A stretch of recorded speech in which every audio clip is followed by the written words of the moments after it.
यौम अरफा के ताल्लुक से मैं चंद बातें बयान कर देता हूं। सही मुस्लिम हदीस नंबर 2746 है। नबी करीम सल्लल्लाहु अलैहि वसल्लम ने इरशाद फरमाया कि जो आदमी अरफा के दिन रोजा रखता है, मैं ये समझता हूं कि अल्लाह रब्बुल आलमीन उसके इस एक दिन के रोजा रखने की वजह से पिछले एक साल के सगीरा यानी छोटे छोटे गुनाहों को माफ कर देगा और आने वाले एक साल के छोटे छोटे गुनाहों को माफ कर देगा। इतनी फजीलत है अरफा के दिन रोजा रखने की। अब सवाल यह पैदा होता है कि अरफा का दिन कौन सा है और हम और आप किस दिन रोजा रखेंगे। तो मेरे भाइयों, इस बारे में उलमाए किराम का इख्तिलाफ पाया जाता है। बाद उलमाए किराम ये कहते हैं कि सऊदी अरब में जब यौम अरफा होता है, यानी हाजी लोग जब मकाम अरफात में ठहरते हैं, तो उस दिन की बहुत ही ज्यादा फजीलत है। इसी वजह से अल्लाह के नबी करीम सल्लल्लाहु अलैहि वसल्लम ने हमें और आपको रोजा रखने के लिए कहा है। और जाहिर सी बात है, सऊदी अरब में एक दिन पहले चांद नजर आता है, यानी हमारा जब 8 जिलहिज्जा है, 8 जिलहिज्जा को वहां 9 जिलहिज्जा होगा, वहां 9 जिलहिज्जा को मकाम अरफात में हाजी लोग वकूफ करते हैं, अरफात में ठहरते हैं, रुकते हैं और उस दिन की फजीलत है। लिहाजा हमें और आपको चाहिए कि हम 8 जिलहिज्जा को रोजा रखें ताकि उस फजीलत को हासिल कर लें। ये बात उलमाए किराम का कहना है। जबकि दूसरे उलमाए किराम कहते हैं कि हकीकी मानों में अरफात के मैदान में हाजियों के रुकने की वजह से अरफे की रोजा की ये फजीलत बयान नहीं की गई है। हज की शुरुआत नहीं हुई थी, उसी वक्त से अरफा का रोजा रखा जाता था और नबी करीम सल्लल्लाहु अलैहि वसल्लम ने उसकी फजीलत बयान की थी। तो मालूम यह हुआ कि अगर अरफात के मैदान में हाजियों के रुकने की जो फजीलत है, उस वजह से अरफा के रोजा रखने का हुक्म मिला होता, तो जब हज फर्ज हुआ उस वक्त यह हुक्म मिलता। लेकिन जब हज की शुरुआत हुई नहीं थी, उससे पहले से ही अरफा का रोजा रखा जा रहा था। दूसरी अहम बात यह बता देता हूं कि बाद रोजा का ताल्लुक दिन से है और बाद रोजों का ताल्लुक तारीख से है।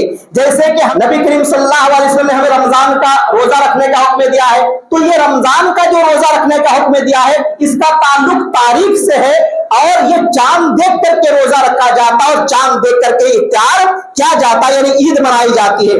इसी तरीके से मुहर्रम का रोजा रखने के लिए कहा गया है, तो मुहर्रम को भी चांद के हिसाब से ही मुहर्रम की 10वीं तारीख को और 9वीं तारीख को रोजा रखने का हुक्म दिया गया है। इसी तरीके से नबी करीम सल्लल्लाहु अलैहि वसल्लम ने और फजीलत बयान फरमाई है कि हर महीने के 13, 14 और 15 तारीख को रोजा रखो। तो कुछ रोजों का हुक्म हमें तारीख के हिसाब से बताया गया है और कुछ रोजों का हुक्म हमें दिन के एतबार से बताया गया है। दिन के एतबार से जो रोजा रखने का हुक्म दिया गया है, वो कभी भी दिन बदलते नहीं है। यानी सोमवार का रोजा रखने की फजीलत है, वो सोमवार ही रहेगा, कभी भी मंगलवार नहीं हो सकता है, जहां दिन के एतबार से रोजा रखने का हुक्म दिया गया है। लेकिन जहां तारीख के एतबार से रोजा रखने का हुक्म दिया है, वहां बदलते रहती है। मुहर्रम कभी किसी दिन को, कभी किसी दिन को, हर साल अलग अलग दिन को आ सकता है।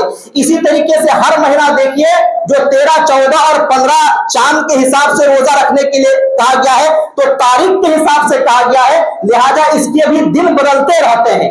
अब सवाल यह पैदा होता है कि हमें जो अरफा के दिन रोजा रखने का हुक्म दिया गया है, तो क्या हर साल एक ही दिन रोजा रखते हैं या तो दिन बदलते रहता है? जाहिर सी बात है, यौम अरफा किसी साल आपको हफ्ते के दिन आएगा, किसी साल इतवार को, किसी साल सोमवार को, किसी साल मंगलवार को, यानी ये दिन बदल रहा है। मालूम यह हुआ कि इसका ताल्लुक दिन से नहीं बल्कि तारीख से है। तारीख से जो रोजा रखा जाता है वो बदलते रहता है और दिन के एतबार से जो रोजा रखे जाते हैं वो बदलते नहीं है। लिहाजा नबी करीम सल्लल्लाहु अलैहि वसल्लम के हदीस के रोशनी में भी हमें यही मालूम होता है कि हर मुल्क वाले या हर एरिया वाले अपने अपने चांद के 9 जिलहिज्जा के हिसाब से रोजा रखेंगे। चुनांचे देखिए, खुतबा मसनूना के बाद सूरतुल फजर की जो आयत मैंने पढ़ी है, और अल्लाह रब्बुल आलमीन ने शफ़े के साथ साथ वत्र की कसम खाई है और नबी करीम सल्लल्लाहु अलैहि वसल्लम ने वजाहत की कि वत्र से मुराद यौम अरफा है। वत्र किसको कहते हैं? बेजोड़ को। अब हम लोग वित्र की नमाज पढ़ते हैं, तो वित्र की नमाज कैसे पढ़ते हैं? क्या 2 रकात पढ़ते हैं, 4 रकात पढ़ते हैं, 6 रकात पढ़ते नहीं, 1 पढ़ते हैं, 3 पढ़ते हैं, तो बेजोड़ है। 1 3 ये क्या है, बेजोड़ है। तो बेजोड़ को वित्र कहा जाता है। अल्लाह रब्बुल आलमीन ने वत्र की कसम खाई और नबी सल्लल्लाहु अलैहि वसल्लम ने कहा कि वत्र से मुराद यौम अरफा है, यानी यौम अरफा बेजोड़ हुआ करता है, बेजोड़ हुआ करता है, वो 9 जिलहिज्जा है। अगर हम सऊदी अरब के हिसाब से अगर हम रोजा रखेंगे तो हमारा 8 होगा, तो ये जोड़ हो जाएगा, 2 2 4 2 6 2 8, जोड़ा जोड़ा हो जाएगा। तो ये कुरान और हदीस के भी खिलाफ है।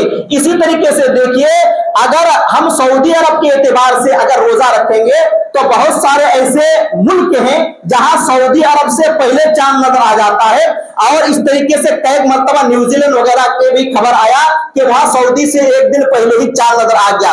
फिर मुस्लिम शरीफ के अंदर भी एक हदीस है कि मुल्क के शाम में मदीना से 1 दिन पहले ही चांद नजर आ गया था। तो हदीस के रोशनी में भी मालूम है कि सऊदी से पहले भी चांद नजर आता है।